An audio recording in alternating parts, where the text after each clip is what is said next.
ലോകത്തെ world's largest fourth economy ആയിട്ട് നമ്മുടെ ഇന്ത്യ അങ്ങനെ മാറിയിരിക്കുകയാണ്. ജപ്പാനെയൊക്കെ മറികടന്നുകൊണ്ടാണ് ലോകത്തെ ഏറ്റവും ലാർജസ്റ്റ് ആയിട്ടുള്ള ഇക്കോണമീസിലെ 4ാം സ്ഥാനത്തേക്ക് ഇന്ത്യ എത്തിയിട്ടുള്ളത്.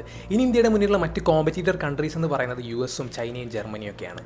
ഒരു റിപ്പോർട്ട് പ്രകാരം ഇനി ഒരു 2-3 ഇയേഴ്സിലൊക്കെ ഈ ഒരു ടേബിളിൽ വേൾഡ്സ് ലാർജസ്റ്റ് ഇക്കോണമീസിലെ 3ാം സ്ഥാനത്തേക്കൊക്കെ ഇന്ത്യക്ക് എത്താനുള്ള എല്ലാ പോസിബിലിറ്റീസും ഉണ്ട് എന്നാണ് പറയപ്പെടുന്നത്. ആക്ച്വലി നമ്മളിപ്പോൾ നിൽക്കുന്നത് USD 4 ട്രില്യൺ എക്കോണമിയിലാണെന്നാണ് പറയുന്നത്.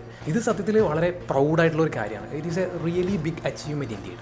ബട്ട് മൈ ക്വസ്റ്റ്യൻ ഈസ്, ഞാൻ എൻ്റെ മുമ്പ് പല വീഡിയോസിലും പറഞ്ഞിട്ടുള്ളൊരു കാര്യമാണ്, ഇങ്ങനെയൊക്കെ ആണെങ്കിലും ഇന്ത്യ എന്ന് പറയുന്നത് ഇപ്പോഴും ഒരു ഡെവലപ്പിംഗ് രാജ്യമാണ്. ഒരു ഡെവലപ്ഡ് രാജ്യമായിട്ട് ഇന്ത്യ ഇന്നേ ട്രാൻസ്ഫോം ആയിട്ടില്ല. ഇപ്പോഴും ഇത്രയും പോപ്പുലേഷനും കാര്യങ്ങളൊക്കെ ഉണ്ടെങ്കിൽ പോലും നമ്മുടെ രാജ്യത്ത് പോവർട്ടി അനുഭവിക്കുന്ന ആളുകൾ ഒട്ടനവധി സ്ഥലങ്ങളിലായിട്ട് ഒരുപാട് ഉണ്ട് എന്നുള്ളതാണ്.